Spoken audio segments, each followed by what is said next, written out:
Hello and welcome back to another episode of the On the Sideline podcast of Jackson and Kyle. I am Jackson, and I'm joined here as always by the man who would never be escorted out of the On the Sideline podcast via security. Kyle, how are you doing?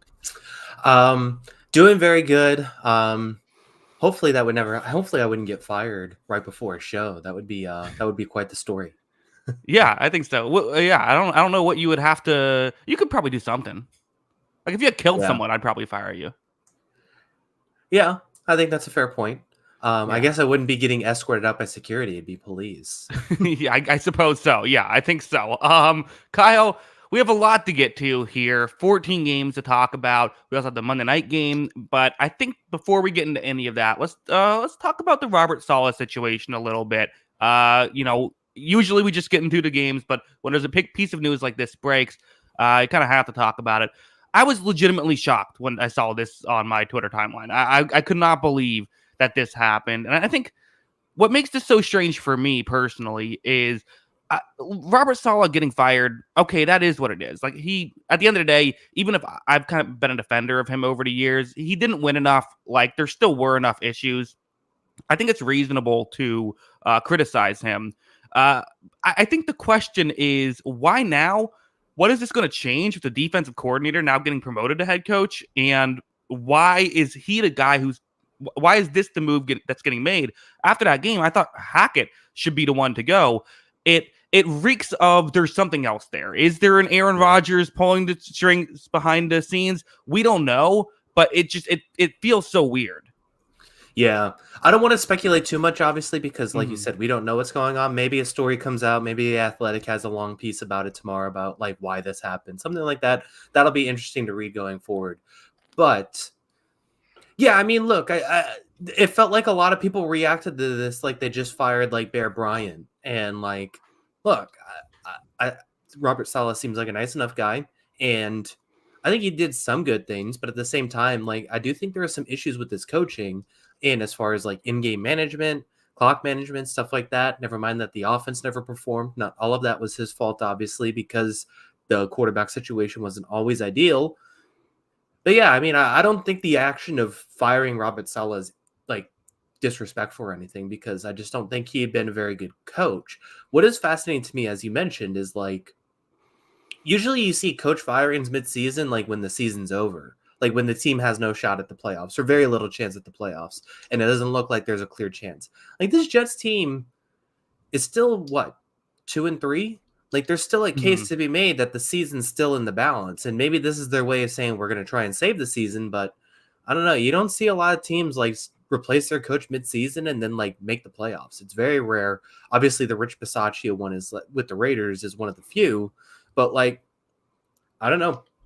It's definitely a risky move, and I don't really know how it's going to be like all of a sudden just better. But yeah, it's definitely a bold call. Well, there's actually a couple of Raiders ones I think about because the Rich Bisaccia one, so he ended up making the playoffs with the Raiders. But if you remember, that was the John Gruden like emails thing. So that wasn't even like just granted, I think Gruden was kind of on his last legs anyway, but Yeah. that was kind of a unique scenario. They also had the Josh McDaniels firing last season. Maybe that's actually a better comparison because I don't think they were horrible when he was let go because they didn't make the playoffs last year, but they were competitive for a good chunk of that year. But I Mhm. think what's so questionable for me here is why now? Because nothing we've seen through 5 games, in my opinion. I mean, I was kind of coming off of that game saying like, wow, defense played great. Like this is the Yeah. Jets defense is fantastic. What happened if this happening through 5 games was enough for Robert Saleh to get fired? Why did he even get stay on this year? Yeah. Why keep his job going into the year? Mm-hmm. Um, if there's one thing very clear, he can coach the hell out of a defense. This Jets Yeah. defense had backed it up basically his entire tenure. They've been amazing.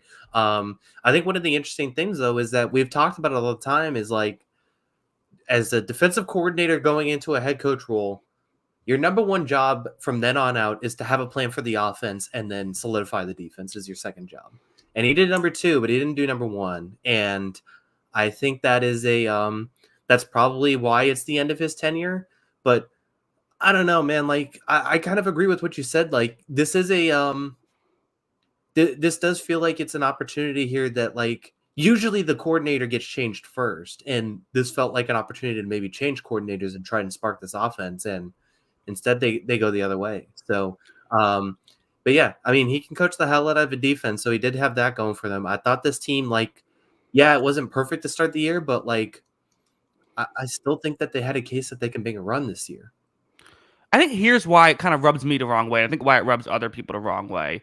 The biggest, so we can say, Robert Saleh didn't do enough with the offense. The biggest issue with this team, against Minnesota was Nathaniel Hackett, in my opinion. The second biggest issue was Aaron Rodgers throwing interceptions. The best thing about that team, about that game, was how great this defense looked. And yet, the defensive head coach is the one who's losing their job. And like, usually you would say, well, you gotta do a better job at hiring your coordinators. I think we all pretty much know that Nathaniel Hackett was hired to be Aaron Rodgers' friend. So it feels like it just feels like it's frustrating that, like, again, Saleh, he could have won more games earlier. He's not a perfect coach. All of that is fair to say. But like, I think that's why it happening now is I think frustrating. Yeah. So I guess the fascinating thing becomes, like, if this continues to go haywire, what happens with Rodgers and Hackett in the offseason?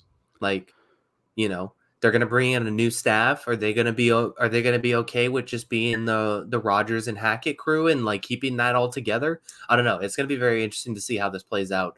And obviously this is this has to work at this point. Like, it has to work, or else this is a disaster of a situation for the Jets. No more fall guys left. You're right. Yeah, this is kind of it. There was a brief period of time where I was wondering for a second, is Hackett going to be the interim head coach because he has the experience? That didn't happen, but that would have been fun. Yeah, that definitely would have had a few laughs. Yes. Let's move on. Let's talk about the Monday Night Football game before we get into the picks. The Kansas City Chiefs kind of look back here. I think they had a double-digit win. Hey, it's been a while since they've done that. First time they've won by multiple scores since the Miami playoff game last season. The Mahomes was great in this one. Over 300 yards, no touchdown passes, but they're okay with it. They did get a couple touchdowns. Still some red zone wonkiness here. An interception, kind of a batted pass interception in the end zone. Hey, teams, maybe stop throwing these pick plays at the goal line. Bad things can happen. But as a whole, really good day here by the Chiefs. It's kind of my biggest takeaway. Yeah, this was their best game of the season. This was Mahomes' best game of the season. This made him look like this was his best game of the season by far. I thought he diced his defense. I thought he made it look somewhat easy at points. Like you said, the 2 of 7 in the red zone is probably your one thing you're looking at to improve on going forward. But scoring 26 points is still going to win you a lot of games in the NFL. And especially with this defense and the way they're playing, Chris Jones is putting together as strong of a case for Defensive Player of the Year as almost anybody. So I think he's been fantastic. And I thought Mahomes kind of rounded into form because, as we said on this podcast, like, yeah, he had won 4 games. The Chiefs had won 4 games. It's all, at the end of the day, it's all good. You're doing what you have to do. But I didn't think Mahomes had been that good this season. Like, I just objectively didn't think it, despite the record. So, yeah, I thought this was a nice return to form, and he was fantastic in this game. It looked easy for him. It did. A big part of it too is, like Juju Smith-Schuster having a big day and Travis Kelce kind of being fully back. Hey, turns out he just had a couple of slow games. Seems like what happened because he's been very good these past 2 weeks. Let's go to the Saints, really tough loss here. Again, I think that they didn't there's no shame in losing to the Chiefs, but we've seen kind of every team except for the Saints be very competitive against them. So it is a little bit disappointing that, you think about, they got a goal line interception. They had that weird play where there was like an obvious pass interference play that should have been like a 50-yard completion to get the Chiefs to the goal line, not called. And then a missed field goal gave the Saints good field position. There was also a drop pass on a long 4th down by the Saints, but like, they got breaks in this one and still couldn't really keep it competitive. Yeah. Yeah, it's tough. So I guess if I'm going to retroactively look at the Saints now through these first 5 weeks, because I was maintaining that this team I think is good, and I still think they're a solid football team. This was a struggle of a performance, though. I think if I'm going to look at this team, like, it's nice that they are able to create explosive plays, and they hit another one for a touchdown this week to Shaheed, but they're probably a little too reliant on having to hit those big pass plays, right? Like, it just kind of feels like that's their offense right now, is like Kamara steady, and then they hit like 2 or 3 40-yard passes a game. And that's like their game plan. And it works to an extent, obviously, because it worked couple weeks, but like now it just feels like that they have to have multiple big plays a game offensively for this thing to work. And they just haven't had them the last few weeks. At least that's my take. What did you think? Certainly in this game that was the case. I mean, Carr was just throwing the ball like seemingly as high as he could every single time. Almost like it's like they're trying to simulate like a punt return or something every single time he's throwing it. Yeah. I mean, it was an issue. I mean, and it wasn't work. I mean, they did hit one, right? They got the one, but it did not work out. They still had more negative plays than positives, even with hitting a long touchdown with the interception, the interception was supposed to be a throwaway, but you're right. And I think maybe would have had a better chance trying for something more consistent. I do wonder a bit too how much of it was the Chiefs love the blitz. They're playing a lot of man. I think maybe the Saints were kind of having the mindset of, hey, we could have a receiver run a 7-yard route or a 50-yard route. It's still going to be one-on-one, so let's run the 50-yard route. But they weren't able to be effective here. Yeah. Yeah, it's a tough spot. And, obviously the Carr getting hurt in this game might kind of end things for me, honestly. Like, I know it's only a few games. It may only be 2 or 3 games, but at the same time, like, they're already a game behind Tampa and Atlanta. I don't know if this team's going to be able to make up the ground that they need. So that is a really tough injury, too, to end it all. But I do think that this team did show some flaws in this game beyond that. And maybe that's something we had to look at retroactively. But now that Carr's maybe out of the picture for at least a few games, I think it's I think it may be a lost cause at this point this season.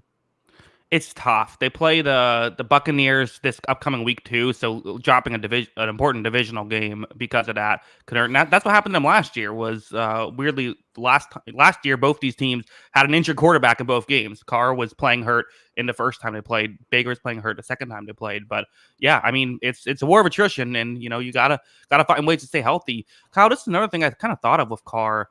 He's kind of become. I mean, I guess the question is like.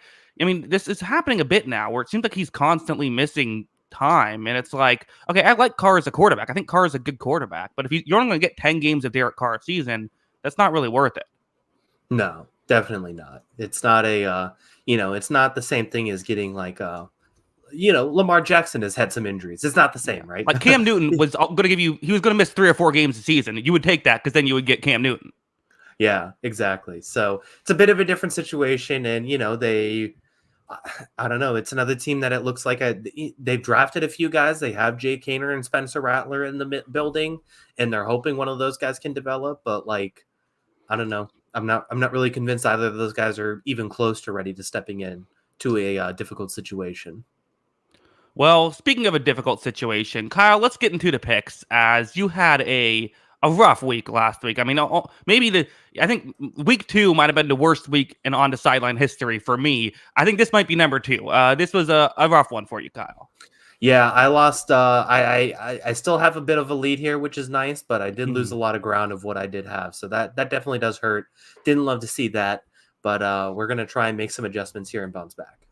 Yes, still plenty of time left here. Kyle, I am still trailing, though, as you mentioned, so I get the first game.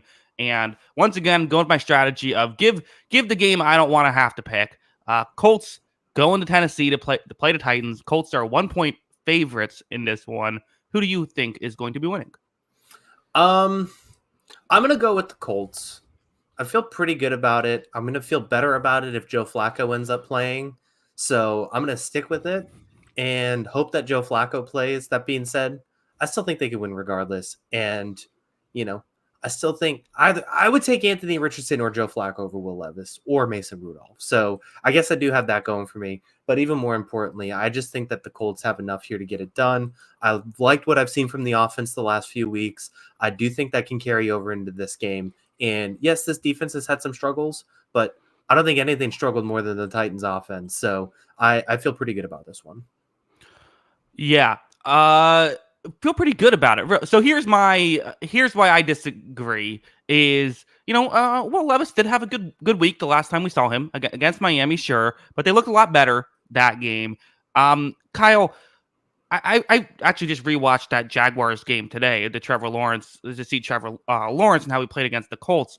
There were guys wide open down the field constantly in that one, and like this is the problem for the Colts, who say what you want about the Titans, say what you want about Will Levis, he's not afraid to throw a deep shot, and they're going to have to be able to make plays down the field.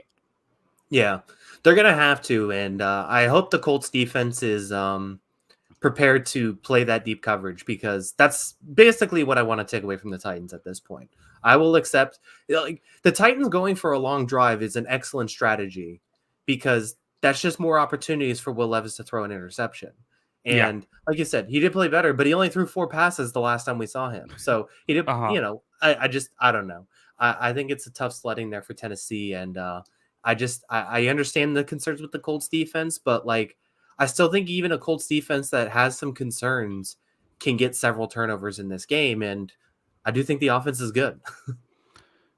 I need, as a neutral fan, I need Anthony Richardson in this game. Give me Will Levis versus Anthony Richardson. We deserve that. Just chaos.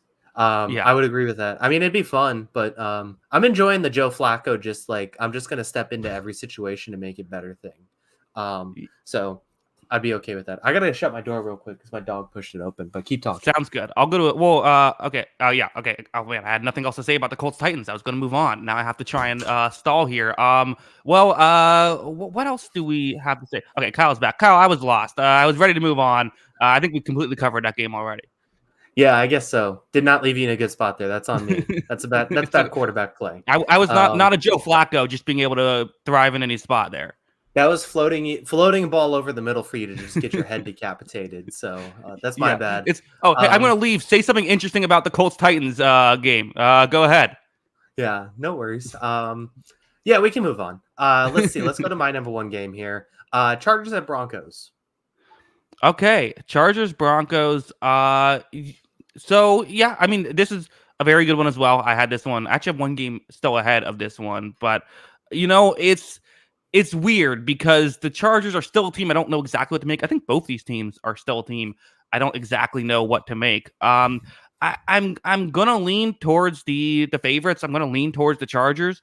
I like what this Denver team is doing.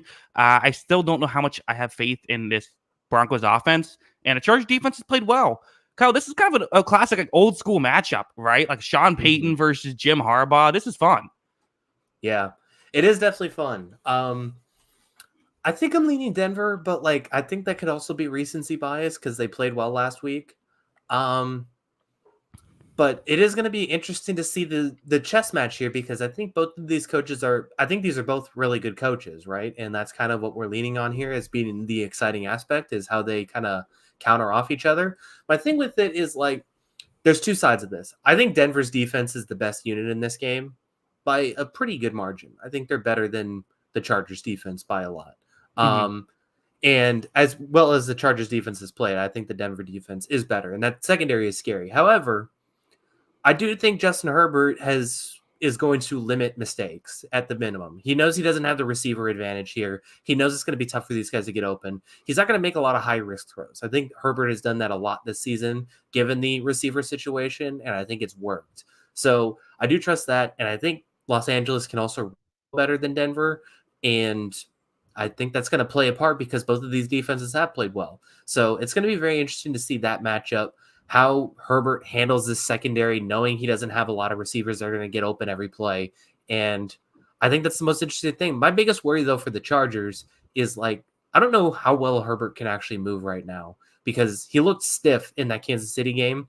And if there's just a ton of coverage in this Denver secondary, I don't know if he's going to be able to avoid pressure long enough to make anything happen. So those are my concerns with this game, and that's why I'd probably lean Denver.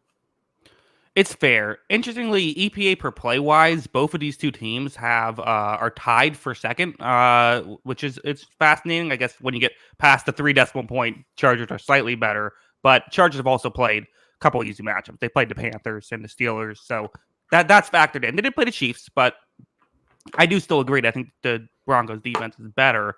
But I do wonder as well if this Chargers team, I think they're going to be smarter about attacking the Broncos than other teams have been. I think that they're going to Hmm. kind of it's almost this like we always say strategy in football is circular of teams focus on stopping the pass, so then the running teams do well. Teams focus on stopping the run, and then the passing teams do well. Part of why the Chargers are doing well is because they're focusing on the run right now, and I think that kind of a ground game and a play action game could be the way to beat this Broncos defense. I think they're going to have a smart strategy to handle this Denver defense, even if it might not work because Denver defense is still really good. But I don't think they're going to be stupid here.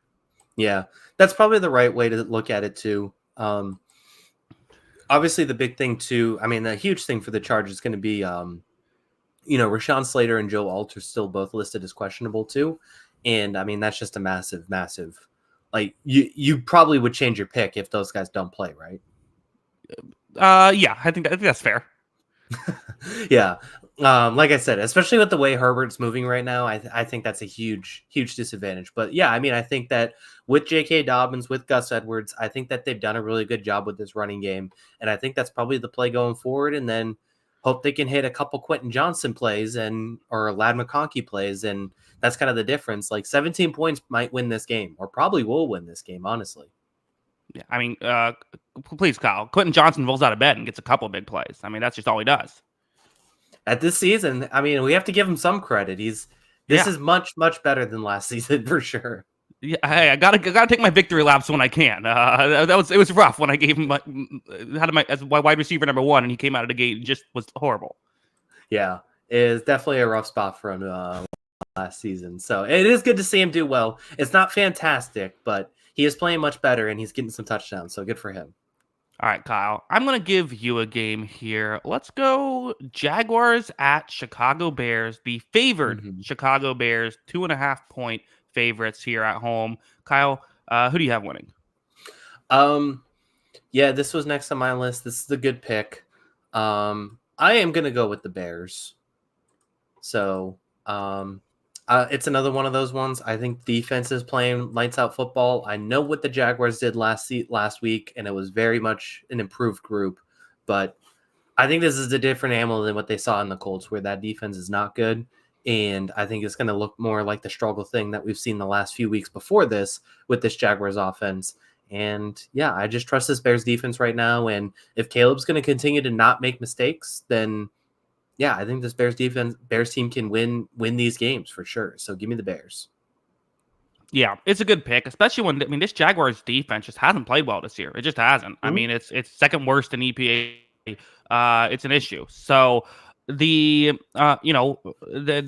somebody you look at. I think the question too is, again, with Caleb Williams, we always do this, right?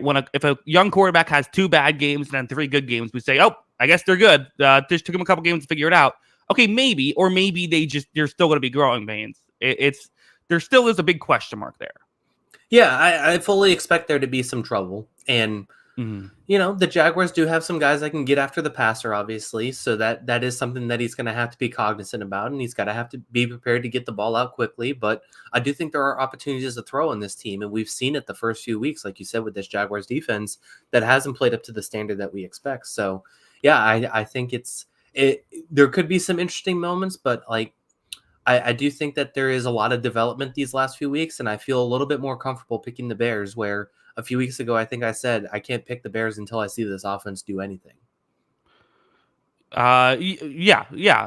I agree. I think it's fair. The one thing I would say is, I guess, as well, is I think the Jaguars are just like, the thing about them is I just feel like they have to start playing better at some point, right? Like they're regardless of how much talent you think there is on this team, there still is like a good more talent on this roster than what we've seen so far. Yeah, I mean, there's definitely more talent than what we've seen, but I mean, they don't have to play better. I mean, I guess so. Yeah, you're right. You're correct. Yeah, I don't know. I think it's a good pick by you with the Chicago Bears. Have anything more to add? No, I think we covered it mainly. Yeah, like I said, Bears defense, very good. Yeah. I'm also picking the Bears for what it's worth. But I just have to play devil's advocate. That's how the show works. All right. So speaking of, we talked about Robert Saleh earlier. Bills at Jets. All right, Kyle. Well, 2 weeks ago, I locked up the Bills to beat the Ravens, and I was wrong. Last week, you locked up the Bills to beat the Texans. You were wrong. We should stop doing this. I'm going to do it one more time. I'm locking up the Bills to beat the New York Jets on a Monday night game. Kyle, there is so much drama on the line in this game. I mean, we'll get into the game as a whole, but the storylines of the Jets now with the turmoil of just firing their head coach, the Bills starting off 3-0, looking like Super Bowl favorites. Josh Allen was favored to win MVP, and then back-to-back crushing losses. Whoever loses this game, it's almost like a loser leaves town game. Not really. Both teams could still climb back, even if they get a loss here. But there's going to be, it's an isolated game on Monday. The whole Tuesday show is going to be talking about what happened to the loser of this game. Yeah. There's definitely going to be some concerns on either side, depending on the result. I think I'm leaning Jets. Wow. Okay, elaborate. So, how many times have we seen the head coach fire bump happen? First of all, Sure. and then second of all, like I don't know, like from what we've seen the Bills the past 2 weeks, like how confident are you on these guys getting open against this Bills secondary or Jets secondary? Excuse me. It's Bills receivers. Yeah, gotcha. It's a fair point. I think that is easily my biggest concern is could we see? I mean, we have seen Josh Allen just last year melt down against the Jets themselves. It can happen where the Jets cover really well. Allen gets frustrated. I think as long as it doesn't happen, I feel okay. I mean, this Jets offense has been putrid to start this year. I think Rodgers played all right. I don't think it's his fault. They can't get open against anybody. And I do think that Buffalo, who's had some defensive issues this season, I think that their corners are very good. And I think that they can once again do a good job at manning up against this Jets offense. The other concern I have is, could this be a game where I think the Bills like to play a lot more zone? I think you have to play man in this one. Do they decide to, does that create some issues? But I just feel like I just can't bet on this offense, especially one. I mean, yes, there is usually the interim head coach bump, but usually that's because everyone hates the head coach and it's like, oh, let's fight for the new guy, right? Like this is a situation where you're not really going to get that, I don't think. And then you're going to have a situation where you have to kind of, you're going to have people doing things they've never done before in a huge game. I think I think oftentimes that is an advantage. I think here it's a disadvantage.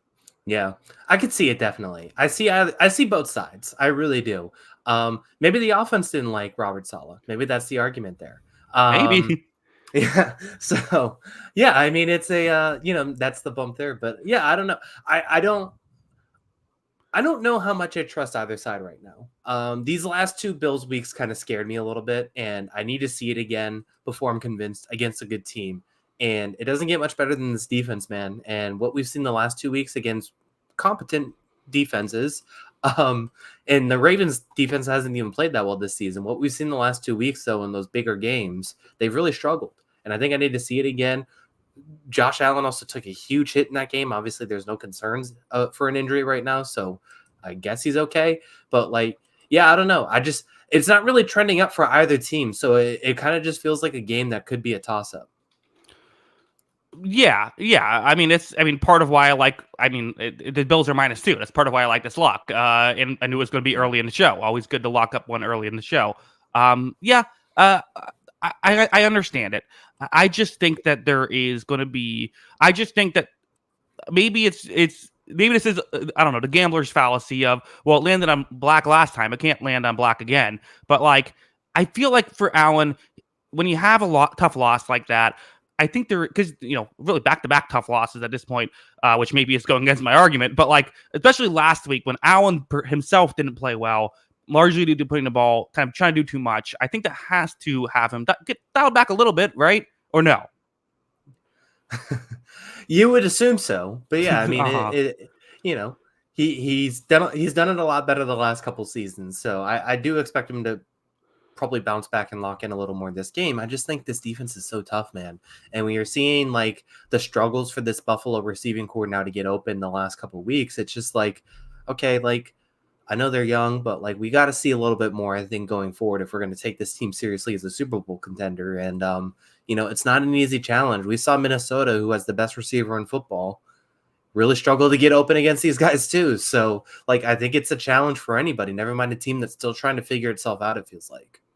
Yeah, no, I understand it. I just and I get that. Like, okay, is the best unit on this in this game the Jets defense? Maybe this Bills offense still is really good. Like Josh Allen still is really good. They still do have good receivers. Like there still is a lot of talent here. And I just kind of come back to at this point, which quarterback do you trust more? Kyle, I'm not even sure if I trust Aaron Rodgers to protect the football better right now. Yeah, no, I mean it's all true. It's all true.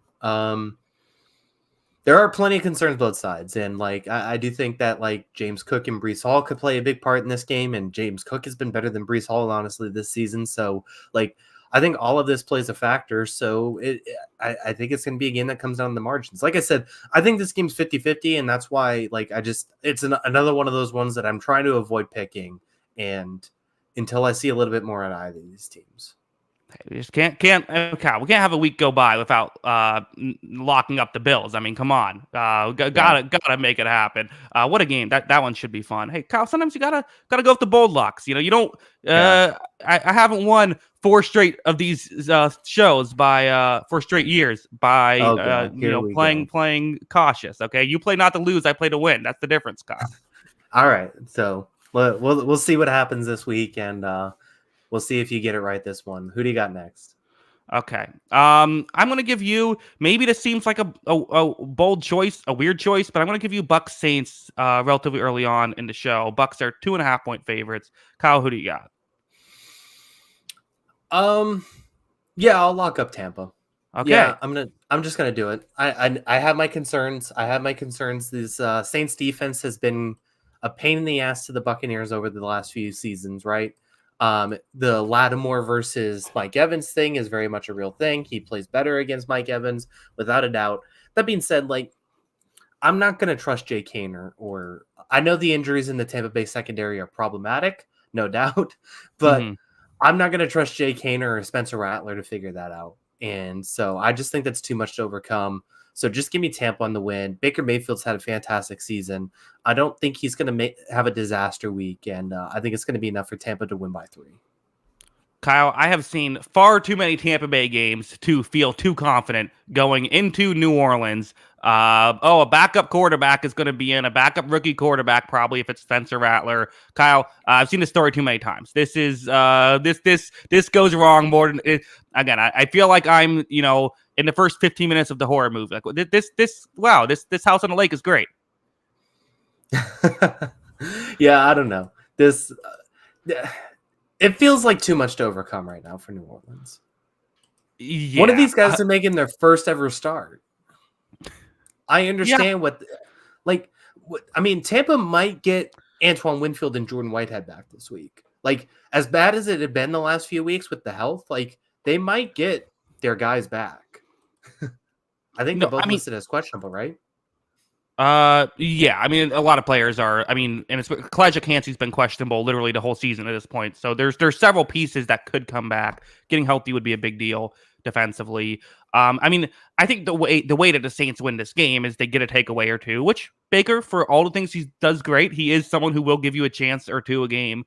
And then I think that the matchup nightmare can be a real thing. And then, you hope that they can get a big play or two, which is possible. It's also worth mentioning Carr has, I don't believe Carr has officially been announced as out. I think, well, I'm not expecting him to play. I think there still is a chance that he could come back and play. Yeah. I mean, there's a chance, but I don't even know how healthy he's going to be at that point. Correction. He has officially been listed as out, but we're assuming he wouldn't be playing anyway. So yeah, go ahead.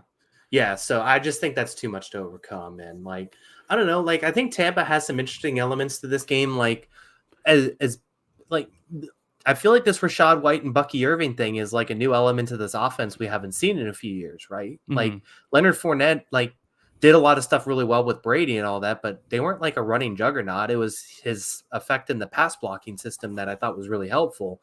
Feels like they can actually put the ball on the ground and actually, have success now. So I think that's an element that should help this Buccaneers team. Chris Godwin's put in a terrific year. So like, even if Evans is locked up by Lattimore again, I think Godwin can go out and make a few big plays in this game.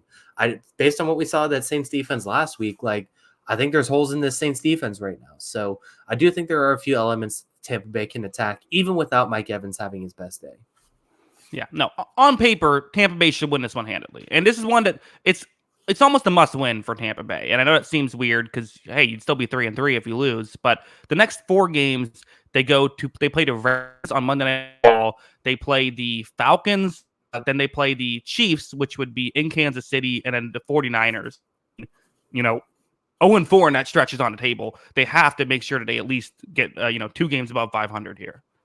Yeah, this is a big spot for them. Just to it would also create 2 games of distance between these 2 teams. And if Carr's going to miss a few weeks, every game will matter until he comes back too. So you want to keep pace with Atlanta. You want to be able to separate from New Orleans at this point with them hobbled. And I think they have to go into New Orleans and win this game. Yeah, well, I hope it happens. But I didn't want to pick it. That's simply is my logic there. Kyle. The most disrespectful line I think this week is Cards at Packers. So let's go there. Okay, interesting. I think there's one more disrespectful line, but we'll get there when we get there. Interesting. I mean, I agree. I think this is a disrespectful line. I still do agree with the Packers being favorites, though. I am going to pick them to win. I think that the Jordan Love thing is a weird thing because he hasn't been playing good football. Like he hasn't. They're still putting up numbers offensively in these games that he's not playing good football. The turnovers are an issue, but listen, Kyler will put the ball in harm's way too for all things he does well. He's not afraid to take a chance. I think you have to go with Green Bay, the team that I think has just been more consistent week in and week out. The Cardinals on their best day look like they can beat anyone, but on their worst day, they look like they can lose anyone. Oh, did we lose Jackson? There we go. All right, you're back. Okay. Yeah. I agree. Like, obviously, this Cardinals team, the biggest issue has been they're very inconsistent so far this season. And I do think that is a bit of a concern. But I definitely don't think it's crazy that they go into Green Bay and win this game because they have, like you said, at their best, they have played very well. So I don't think it's a crazy thing to think that the Cardinals can go win this game. I do think there is upside potential in this game. But yeah, Kyler has to play a clean game, which isn't easy with the way that's Xavier McKinney and this Packers secondary has played. I think they've been very good. So I think there are some concerns for both sides. But I think the Cardinals can still find a way to put up points in this game. I agree. Also, sorry, internet gets a bit weird. There's with the whole storm and everything. We're sometimes that affects the internet here, but we're doing what we can. Listen, I agree. I think that there's definitely opportunities for the Cardinals to put up points, but again, the Packers defense has been so inconsistent, right? It's had some really good, really good weeks. Also, Keyran in the chat says Dog should host and Jackson should be behind the camera producer. Okay, well, what did I do to you, Keyran? Yeah.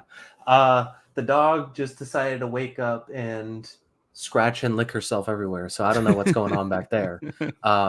She's ready for the Bruins game. That's all. Gotcha. Is that a segue? Are you trying to talk some hockey?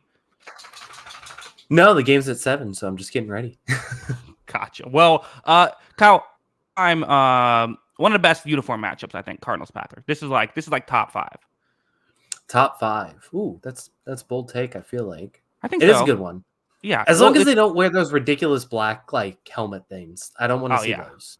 Yeah, no. As long as I agree with that. I think this is a good pick because I agree. These teams could go either way. I still just feel the worst unit of this is the Cardinals defense, I think. And I'd probably still say the best unit in this game is the Packers offense, even with Love's flukiness. Yeah, I mean, they've still played very well. They've gotten some explosive plays from these receivers. The running back, Josh Jacobs, has been very good. Yeah, I would agree. Tucker Kraft seems like a huge piece of this offense now. So, yeah, I would agree. It's been the best. You just want to see the quarterback play better because there is a chance that the best quarterback is on the other side of the field, which does change everything. Yeah, I agree. I think, I mean, it's kind of crazy to think about heading into this year. I think pretty much everyone would say Love over Kyler Murray. Kyle, gun to your head. If you can get Kyler Murray or Jordan Love on your team, you're pretty much everyone's picking Kyler Murray, right? I would say Right so. now, yeah, I don't know who would pick Jordan Love right now based on performance. right. I think you could argue Jordan Love might have the higher upside because we have Hmm. seen like that really good stretch. But I mean, Love's best stretch still wasn't better than Kyler's best stretch when they were 8-0. No, not even close. Although Mhm. it's been a while now since Kyler's best stretch of Yeah. football, so we'll see. Yeah, I think that'd be the argument is Love has had a great stretch more recently. But yeah, let's move on. Kyle, my turn to give you a game. I'm gonna go Steelers Raiders. Again, my strategy of just giving you the Steelers every week is always a good one. Yeah, I thought about locking this one up. But that Tampa situation where we didn't update the line, obviously, with Carr being out. I think that actually is the line. The Bucks were underdogs. They were 2-point underdogs prior to that. So Oh, I wow. guess Carr's worth 4.5 points. Okay. So, yeah. In that case, yeah. I mean, I thought about locking it up, though, but I still feel pretty good about picking the Steelers. Like, I'm not picking Aiden O'Connell. So, like, not against this Steelers defense. Absolutely not. So, yeah, give me the Steelers in this one. I don't really care who plays quarterback. It moves me next to 0. Steelers. Yeah. Okay. I mean, I agree. The Steelers. This is a game that they should be favored in. I do agree that they can probably win this one. I guess the one thing I would say is like we did see some kind of. I think, you know, I didn't think Fields had his best day last week. And is there a potential for Aiden O'Connell, if the Aiden O'Connell thing doesn't go haywire, can they, do enough defensively to slow down the Steelers offense? Possibly. But like Christian Wilkins, as someone in the chat mentioned, is now out indefinitely. And, I don't think it's like a terrible secondary, but I don't think it's great either. And like this team feels even more like last season where it was Max Crosby or bust. So, yeah, I think that's a bit of a problem. And like, I just think that's more something you can overcome more than like the Steelers just still having maybe the best defensive player in football and TJ Watt plus his secondary and all that. Yeah, Kyle, this might have been a bad pick by me because I'm thinking about it now. Aiden O'Connell is probably going to get eaten alive by the Steelers defense. Yeah. And Gardner, I don't think is going to move the needle all that much either. And I don't know what's happening. I mean, Devontae Adams may not be in the team by Sunday, so obviously I'm not expecting him to play. Brock Bowers has been very good. He's been there for some explosive plays, but like another thing, like I keep saying it with this Raiders team, like not only is it like they chose Gardner Minshew as their quarterback in Aiden O'Connell situation, like they didn't get a drafted quarterback this year, but they're also so reliant on quarterback play right now because, I mean, this is the worst run team in the NFL right now, like rushing football team, not run like operated, but this is the worst rushing football team in the NFL on top of everything else. So that definitely doesn't help. Yeah, they are worst in rush EPA by a good margin. It's not even really close. So yeah, that's tough for the Raiders. So hey, Steelers could be a get right game for them. Kyle, do you want to move on? Yeah, we can move on. Let's go divisional matchup here. Yeah, I mean, I guess there's a lot to talk about with this game. 49ers at Seahawks. Will the Seahawks go 0-3 in the NFC West? Yeah, after starting 3-0, this is a an interesting. Well, wait, is it 0-3 in the NFC West because they lost to the Giants last week? Oh, the Niners. 2-3. Right. Oh wait, no, never mind. Yeah, they lost to the. Oh wait, no, it's 0-1. Just kidding. They lost to the. Would they go 0-2 in the NFC West? For some reason, I thought they lost to the Cardinals. Okay, gotcha. Well, yeah, lots going on. I'm picking the 49ers to win. I think this is not a bad game to give me here. This is the Thursday night game, which is fun. And these are two kind of reeling teams, right? I mean, the under 500 49ers, the winner of this game will be the division leader. And if the Seahawks can pull this one out, I mean, to get a 2-game lead on the 49ers, like that would go a long way. So a huge opportunity here. I just think this 49ers offense is going to do really well against the Seahawks defense, which I know it's not the cover 3 Seahawks anymore. They do a lot of different stuff. I still just trust this 49ers offense. I think it's so hard to man up against these receivers that I think the Niners will be the 49ers again in this one.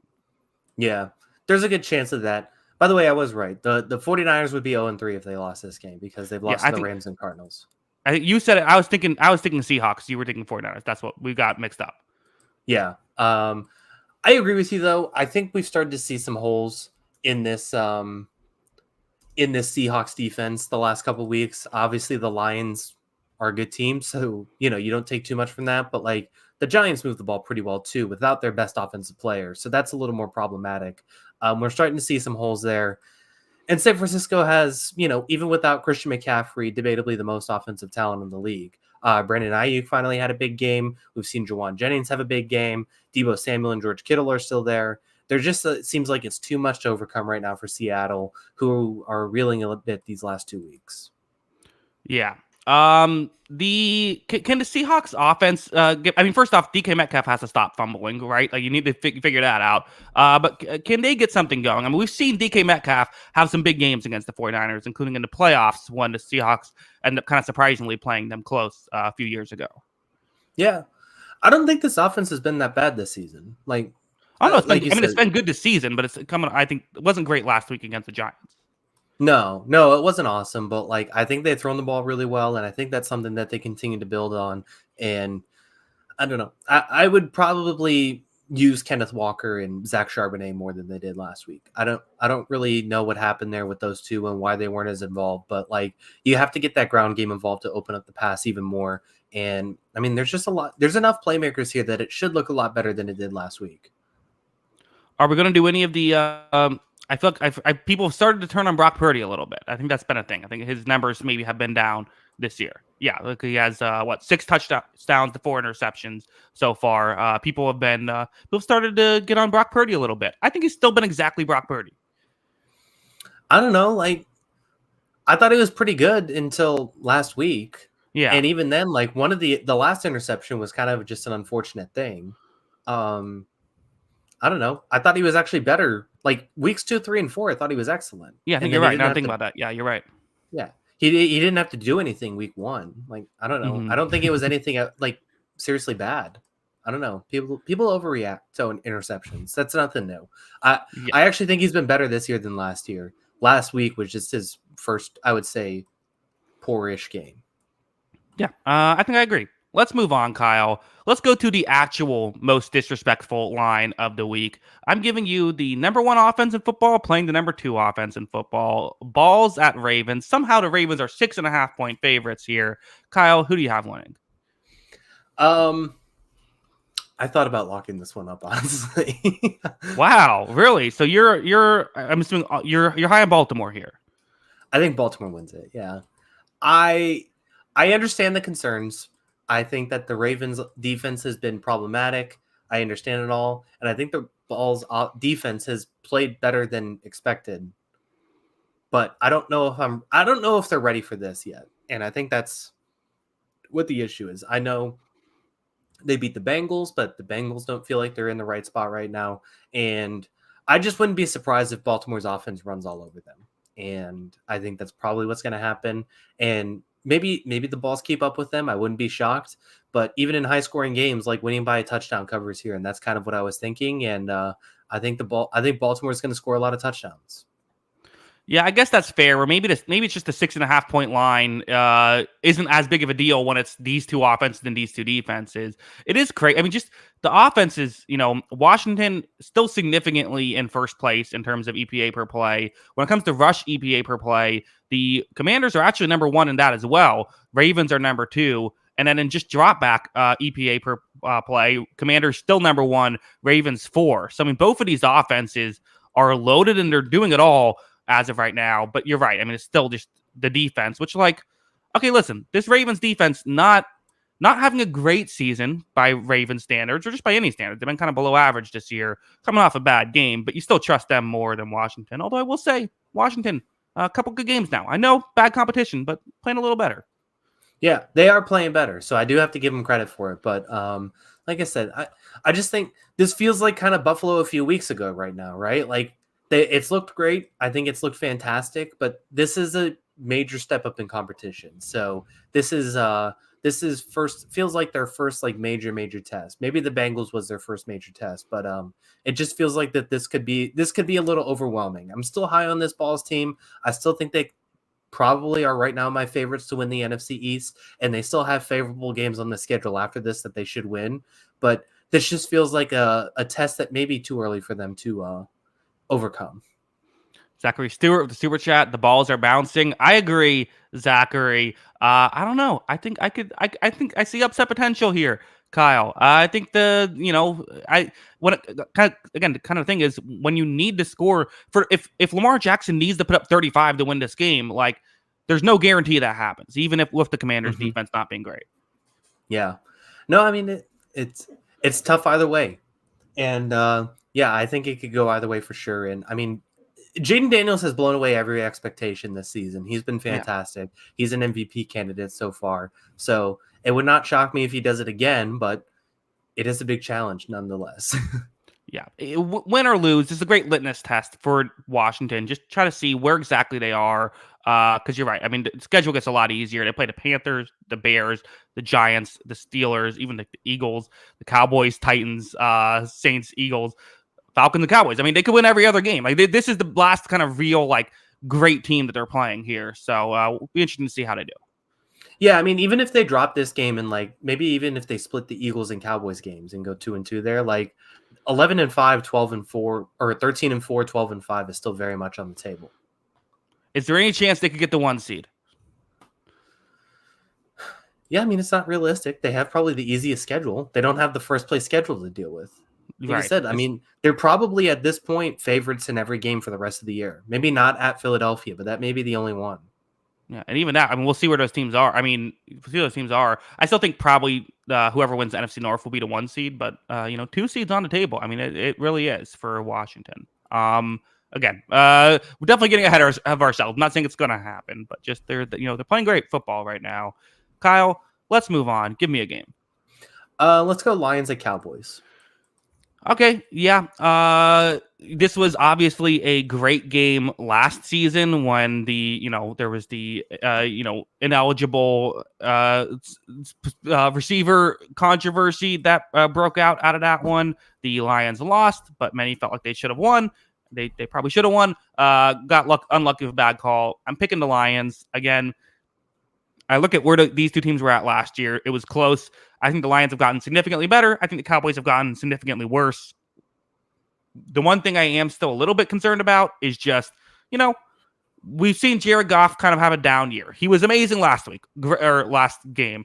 Fantastic. Did not miss a throw, but like literally was perfect. But we still have seen him have some down performances as well. Granted, you could say the same thing about Dak Prescott. So this game could flip. And the Cowboys have looked a lot better, but I think the Lions deserve to be favored even away. Yeah, they deserve to be favored, no doubt. And I would pick the Lions too. I guess the play devil's advocate, like I do think Dak has played very well this season. I think even last week he played well despite the turnovers and the red zone snafus that, made that game a little closer than it probably should have been down the stretch. But I think that there's the Cowboys' run defense is the worst in football. Again, not very great. And the Lions, in theory, should be able to run right down their throats. That's the big concern. Lions should be able to control the time of possession, control the line of scrimmage. I think that's a huge advantage for them this week. That being said, I don't know. There is a case that the Cowboys are able to drop back and throw in this thing. CeeDee Lamb still had a very good season. Dak Prescott still had a very good season. The Lions, even beyond their top end guys on defense, Terrion Arnold has committed a lot of penalties, as you'd expect as a rookie starting in a big spot. That is something that a veteran quarterback like Dak is probably going to try and take advantage of, things like that. And I just think those are probably the hurdles Lions have to overcome in this game. I still think they're favored. I still think they're better. I still think they're going to win. But I don't know. There is a case that Dak Prescott just kind of lights them up. It's possible. I mean, we saw it last week where Geno Smith was able to have success down the field. I think CeeDee Lamb could be a key part of that because, We saw them just last week. You had, they said Carlton Davis, you're on DK Metcalf one-on-one. They might do the same with CeeDee Lamb. Poor Carlton Davis. He's getting tough matchups. Yeah. It's definitely a challenge, but that's the nature of being a number one corner in the NFL. He got paid to do it, and he is good at it, so it is going to be interesting. Yeah, Kyle, Corpusalo starting tonight for Boston. Yeah, that was already reported a few days ago because Swayman just signed a few days ago. Oh, well, Elliot Friedman tweeted it out now like it was news. No, yeah, I mean they said a few days ago that it was going to happen, so it's whatever. Swayman will be back soon enough. Goalie. What's that? Paid all that money for a backup goalie. Yeah, exactly. Number 2 starter to go in the year. No, number 2 guy that go into the year, right? Yes, clearly. This should be a fun game. I think that this should be exciting. This one, not a great uniform matchup. No, it's too color coordinated. Silver helmets, all that kind of stuff. Yeah. All right, let's move on. I think that's the main point. People want to hear the uniform matchups talk. Kyle, my turn to give you a game. There's only one game left that has a line of less than 6, so I'll give you that one. Bengals taking on the surprisingly competent Giants. I feel like saying surprisingly competent isn't really that much of a compliment, but nevertheless, Kyle, who do you have winning in New Jersey, the Bengals or the Giants? I wouldn't be surprised if this game's pretty close just because, like you said, the Giants defense has looked a lot better the last few weeks. I think the offense has put together some really nice days. Daniel Jones put together some really nice days. We know what we've been talking about with the Bengals defense not looking good, but like the Bengals are way too desperate at this point with their record. Like they can't mess around with the Giants. Like you said, they're surprisingly competent, but at the same time, like if the Bengals want to make the playoffs still, they have to win this game. Like if they lose this one, stick a fork in it. Season's over. So yeah, give me the Bengals. I think they're too desperate to not lose this kind of game. You're right. I mean, this is definitely one of those where if they drop it, it's over. And kind of like we said, they have some winnable games. You have the Giants here, and this is Sunday Night Football, so it's a big game. If you can win this one, you beat Cleveland next week. The Eagles could go either way, but they have a chance at that one. Then the Raiders, I mean, you win those 4, you're right back in it. Even if you just win 3 of those, you still 4 and 5, you feel way better about yourself. It's you're right. It's a must win. The thing though is like, I don't know. Daniel Jones kind of played pretty well last week. The Giants are kind of finally doing the thing that I thought we've been saying for years of like Daniel Jones is an effective runner. Use him as a runner. You use this thing to set stuff up. Use him like Lamar Jackson. Like as silly as that sounds, I get it. Daniel Jones looks like he should be an accountant, but like he's a good athlete, and they're using it, and it's kind of working right now. Yeah, no, I mean, I definitely agree with what you're saying. I mean, it's definitely the best strategy for them, especially when I know Andrew Thomas is on this team, but the rest of the offensive line isn't awesome and hasn't been for a lot of years. Having a mobile quarterback usually helps an offensive line, as long as he's not holding the ball too long. And Daniel Jones doesn't really hold the ball too long. He just, I don't know. So I just think you got to get him moving. You got to get him out of the pocket, let him use those legs. And, if Malik Neighbors is back, they also have that dynamic number 1 receiver that they can go after them. So I do think running on this Bengals defense has been a recipe for success, and there is an opportunity here. I don't think it's a foregone conclusion based on this Bengals defense, but as good as the Giants defense has played as better as the Giants defense has played the last few weeks, I don't know if it's enough to handle Joe Burrow in this Bengals offense right now. Yeah. I agree. I mean, this Bengals offense is still good. The Bengals, I think, will win because I think they can put up so many points. It's crazy how to have, they legitimately have 2 number 1 receivers. One of those is Jamar Chase, who's like a top 5 guy in the league, and then a top 5 quarterback in the league. I mean, that's just going to get you so far. Another good point, though, someone brings up Giants' offensive line has been good this year. You add that with Cincinnati's just complete inability to rush the passer this season. Like, again, there's definite ways the Giants can put up points. I think this could be a fun Sunday night game, but I'm still expecting a Bengals victory. Yeah, me too. I am. Could just I don't know. It just feels like one of those ones the Bengals have to win, and like I think the Giants are just going to be happy competing, sort of thing. Yeah. It's like Giants if they lose by 7, it's like, hey, good job, guys. Yeah, exactly. So, yeah, I thought about locking this one too, but yeah, just we'll see how it goes. Ready to move on? Give me one. I have one more thought I just thought of. Is there a way Daniel Jones could play his way into another year? Because I know it seems crazy, but keep in mind he wouldn't be getting another 40. Well, he would be getting another 40 million next year, but it's only a $20 million difference because they're on the books for 20 million either way. So it's like, could he play his way into essentially what it would be a 1 year, $20 million deal? I guess possibly. Like, the thing is that if they're going to draft, I think they still draft a quarterback no matter what in the offseason. Yeah, I think you're right.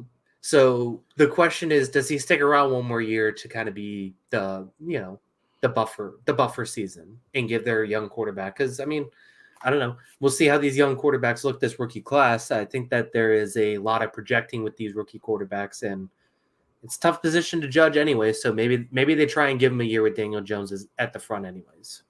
If Daniel Jones finishes out this contract, it'd be an all-time run. Gets another contract right after, just assumes the Kirk Cousins role. Yeah, he's like Cousins is like, he would show flat every year in his contract year, he would like show that he's like the 7th best quarterback in the league, and then get a big deal, and then go back to being like the 13th best quarterback in the league. Like Jones like doing the opposite. He's like showing like he's like the 5th quarterback in the league on his contract year, and then going back to being 25th. Yeah, exactly. So definitely an interesting aspect to it for sure. Okay, Kyle, 3 games left. Give me one of them. Yeah, I do think this line's a little high. I would not say the vibes for either of these teams is too great right now. Let's go Browns at Eagles. Okay, interesting. Kyle, this is the last game on my list. Yeah, Eagles. How can you feel good about this? Even a lock candidate for me. I get it. The Eagles have had their issues. If they lose this game, fire everyone. Yeah. This would definitely be the case. Somebody's getting fired if they lose this game. I agree with that. But that being said, I think all 3 of these games look like blowout potential. And like, I don't know.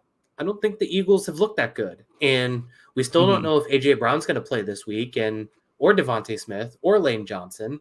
Like, that's arguably 3 of their 4 most important offensive players. So I do have concerns if those guys aren't playing. I get it. I think there is reason to believe that maybe the Eagles might not be able to put up a ton of points. I think the flip side is, again, what this Cleveland offense has shown. I mean, Kyle, like the way the Eagles rush the passer, Watson's going to get sacked like 10 times in this one. You would think so. Yeah.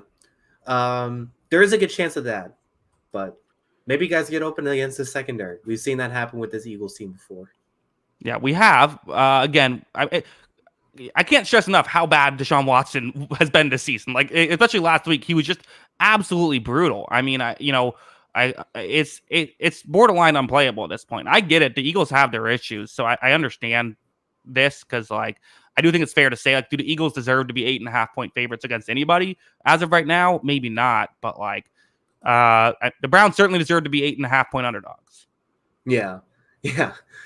I think it's more of like I'm fading the Eagles case than like I'm making a case for the Browns, because I don't think the Browns are going to win this game. I just think the points are high for what we've a 2-2 football team that has kind of played like a 1-3 football team. It feels like at times. Yeah. Zachary Stewart says, who has better pocket awareness, Deshaun or a lamp? Kieran says a blind lamp. I think a lamp won't run into pressure. Yeah. Listen, no one said Deshaun Watson had good situational awareness. I mean, I think this has been well documented. You could argue it's been documented about 25 times that he doesn't have great situational awareness. So I don't know. We'll see. Yes, definitely the case. Yeah. I don't know. Kyle, I had another thought with this Browns team. Maybe this is because we're all trying to think, like, why are the Browns still playing Deshaun Watson? Is it maybe, I don't know, maybe we can get a quarterback next year. I mean, that was going to happen regardless. So, but like, I think, is this a tank move? You can say, oh, we just want to see what we have in Deshaun Watson, then rack up some losses. Yeah. I mean, I don't know. Like, would you win that many more games with Jameis Winston, you think? You think Jameis Winston's plus like 3 wins compared to Deshaun Watson right now? He's plus a few. I mean, I think the Browns, I think that it's very possible the Browns could have beaten both the Giants and the Raiders had Jameis been there. Yeah. We haven't seen Jameis in so long. I think it's tough. Like, I know he's had some like spot moments, but like we haven't seen Jameis actually have to take over a team in long enough. I don't really know what it would actually look like at this point. Yeah, I agree. Eagles get right game. Kind of have to blow this team out if they're gonna be taken seriously. I think this has like Eagles win like 17-13, written all over it. The Browns look horrible, but also we can still have our narrative of the Eagles don't look good. Yeah, especially if those three guys on offense don't play, man. Like, I don't know. I think it's definitely a case. Yeah, I don't know. It'll be fascinating. Like, if they don't blow them out, I think questions are still going to be around for the Eagles. Yeah, and to be clear, on the 13-17 score, there'd be 3 defensive touchdowns in the game. Yeah. All defensive touchdowns, yeah. Yeah. Let's move on. 2 games left to talk about. I'm going to give you either Falcons Panthers or Texans Patriots. Well, I'll give you the divisional matchup. Falcons Panthers. The Panthers did beat the Falcons last season, so who knows? Kyle, who do you have winning this one? Fading Drake May in his first start, huh? How dare you? Yeah, Falcons. No, this is not a good Panthers team. It's still not a good Panthers team. Andy Dalton lit it up his first game. He's been better than Bryce Young the last 2 weeks, but I wouldn't say it's actually been good. So yeah, I would say the Falcons should win this one by double digits. I mean, they should. Yeah, you're not wrong. I think that yeah, because the thing about the Panthers last year is that even at least their defense was like solid. I guess the one thing I would say is that the Falcons defense didn't look particularly great last week, excuse me, and we have seen Andy Dalton have some good games. And like again, it's divisional matchup weirdness, so that's kind of my logic. Yeah, no, I mean, I get the case for picking it at the second to last game. It's still the second to last game picked, right? So, yeah, I don't trust the Panthers at all. And there is a case that maybe they can make some plays. Deontay Johnson has a moment or something like that. But, yeah, I'm not overly optimistic for the Panthers either way, ever, really. This Darnell Mooney thing is so interesting. Darnell Mooney has just he's their number one option. It feels like it, right? Uh-huh. He's been fantastic this season. So with him, Drake London finally had a great game though, and they got some offensive weapons still. It's just not the guys we expected. Yeah, I mean they should put up 50 in this one. You would think so. Yeah. Well, we'll see. I mean, do you have anything else to add, or want to move on? No, we can move on. I got nothing here. Kyle, I'm picking the Texans. Now I'll give you the floor. What do you think about the Drake May of it all here against at home against the Texans? I have to say, tough first matchup. Tough first matchup, but you have to make the move. I think the Jacoby Brissett thing has run its course. This is not a good offensive line. It's never going to be a good offensive line. However, Jacoby's not making this offensive line better because there have just been too many examples of teams putting 5-6 guys on the line of scrimmage and basically just telling, like, they should just shout at Jacoby Brissett where the blitz is coming from and him still not making the hot read throw. So I think those situations had kind of run its course. Like, you just can't have a sustainable offense in this model. I don't know how Drake May's going to look, but like, I think it by default should be better. And by all reports, he had been the better quarterback throughout training camp, preseason, all that anyways. So we're just playing our best quarterback. And, it's kind of the same thing with Bryce Young, just in the reverse, where it's like you have to give a chance for these young receivers that you drafted, want to develop. Demario Douglas, Jalen Polk, all these guys, Javon Baker, who hasn't played that much this season, Kayshon Boutte, going down the list. You have to give a chance for these kids to show what they can do. Is this just a complete disaster of a situation that everything besides the quarterback needs to be rebuilt now? Or are any of these guys sustainable? Jalen Polk has shown the briefest of flashes, but I also am giving him the benefit of the doubt because, like, it's really hard for a receiver to show flashes when you look like you don't want to throw the ball more than 20 yards down the field. Like, I just want to see this team look like they can throw the balls 20 yards. I don't even care if it's completed at this point. Just throw the ball 20 yards down the field. One time a game. So, I just think that you can't win in the NFL playing 7 yards in every play, and a change had to be made. Yeah, I think so. I agree, and I think part of the fun about this as well is like, Kyle, you can just say, hey, if he sucks, everyone's gonna say, well, it's the Texans. What are you gonna do? So you kind of get that inherent buy-in here. Kyle, I'm gonna go to the bathroom. I'll give you more time to talk about the Patriots. Yeah, yeah, that sounds good. So yeah, obviously you probably want to hear more about the Texans because because they are the much better team. But I just looking at it from my perspective as a Patriots fan, I expect a lot of running to be involved in this game. I think it's going to be a lot of running and play action. I'm hoping the fumbling issues for Ramondre Stevenson are now behind him, and he had a good game last week, and him and Antonio Gibson have been very good. So I expect him to use a lot of the run game, use the play action, and I hope guys like Douglas, Kendrick Bourne, Jalen Polk are able to offer a little bit of opportunity here for Drake May to step in and play pretty well. We know the offensive line is going to be bad, but I think between those things, having a quarterback that can actually run and be mobile, I think is a huge aspect of it too, because that's just going to help a little bit more on the offensive line, make it easier for the offensive line. So I think having Drake May back there, and we'll see how it goes. We'll see how it goes for him. And I'm not overly optimistic just because I don't think this is a very good team. And it's not a very good offense, obviously. This is pretty well documented, but I'm excited to see it. I'm excited to have it's something to look forward to this season, which I haven't been to look forward to a lot. That being said, like on the other side of this, the Texans the Texans are looking at a struggling Patriots defense. CJ Stroud should light them up. I mean, Nico Collins may not play, and maybe that helps the Patriots a little bit, but like, I don't know. If I'm the Texans, I may not even play Nico Collins this week, honestly. Like, I wouldn't dress him. Like, if he needs an extra week to rest, he should take the extra week to rest. CJ Stroud, Stephon Diggs, and those guys should have plenty of opportunity to throw the ball all over this team. Maybe you do the Russell Wilson of like have him dressed as like an emergency player. Emergency receiver. Yeah, I think so. I think that's what you do. Is you say in case we have like 6 guys go down, and the emergency is just if you somehow are still close in the fourth quarter. Yeah, then Nico Collins comes in, catches the touchdown, and then goes back out for the rest of the night. Yeah, that's not a bad strategy, but yeah, I don't think they need to dress Nico this game. As good as he is, as important as he is to this team, I think Diggs in the group should still be able to carve up this defense. Yeah. All right. Well, Kyle, that is our show. Let them know where you can find us on Twitter before we head out. Yeah, make sure to follow him. That is at Jackson Kruger. Make sure to follow me at by Kyle Gronin, and make sure to follow the account page at On the Sideline JK. That is at On the Sideline JK.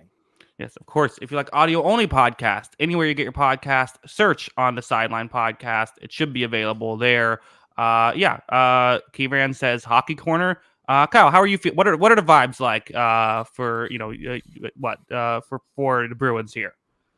I'm pretty optimistic for the team in the regular season. I think they're going to be a good team. I don't know if they're good enough to win the cup team. Maybe they make some trades at the deadline, but I think there's enough here that I can be optimistic. I really also just kind of trust Jim Montgomery as a coach. I think he gets the best out of the roster. I think he's got the best.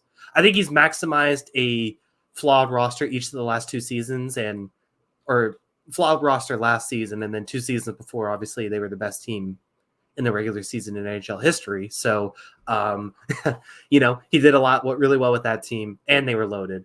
I really like the Elias Lindholm signing. I think he's going to be good for them. We finally have a top line center to replace Bergeron, a couple young guys that played well last season.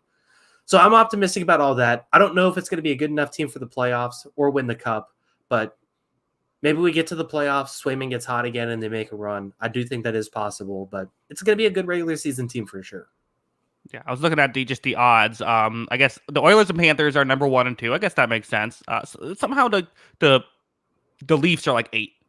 The Leafs have the 8 high. They're higher than the Lightning and the Bruins. That's just Leafs fans, right? Yeah, probably. I don't know. It's like how the Cowboys are always like way higher. Yeah, I think Edmonton should be the favorite right now. They look absolutely loaded, and obviously they were good last season. They're going to be really good again this season. Florida did lose a few pieces, but like they're still going to be good. And then the third team for me is Dallas. Like that team's really deep, and they got a ton of young guys. And they had a ton of young guys really perform last season. So, I think Dallas and Edmonton are the 2 teams I'm probably watching this year. Yeah, and I feel like you still can never count out Colorado either. And the Devils are third. That's fun. Yeah, Zachary Stewart says Jackson, my local Publix is closed. Does this mean it's over for us? No, does not mean it's over. You'll be okay. Well, I guess I don't know. You'll be okay. It could be over for you. Yeah, let's hope everyone's okay. Mm-hmm. I will say when I worked at Publix, we did close during the last hurricane. That wasn't that bad here, but like everyone stay safe. Look forward to talking to you guys on Sunday. Yeah, no one panic. Just make sure do the smart stuff. If they tell you to evacuate, evacuate. If make sure you have water, all that stuff. Yeah, I stocked up last second this week, so I'm good to go. Gotcha. Well, good. Yes, everyone stay safe here. I know there's a lot of us in Florida. Make sure that we're being smart here as we ride out this storm. Yeah, Kyle, any final thoughts, or shall we head out? Let's get out of here. I'm gonna go watch hockey. Yes, everyone, let's go watch hockey or baseball, or do I don't know, maybe spend time with your grandma. Yeah, that could work too. I definitely. I'm watching baseball, but yeah, I mean, you do you. Yeah, I enjoyed the Yankees losing yesterday, so we just need 2 more Royals. Let's get it done. Yeah, Come on now. Yeah, my team really is not Yankees. That's really how I'm watching baseball this year. I'm gonna have a party if they go 15 years. So I'm gonna throw one. Okay, all right, cool. Am I invited to this party? Yeah, everyone. I'll invite everybody. I'll post it on Facebook. Perfect. Okay, cool. Okay, thank you to everybody. We do appreciate it. Until next time, have a good one. Peace.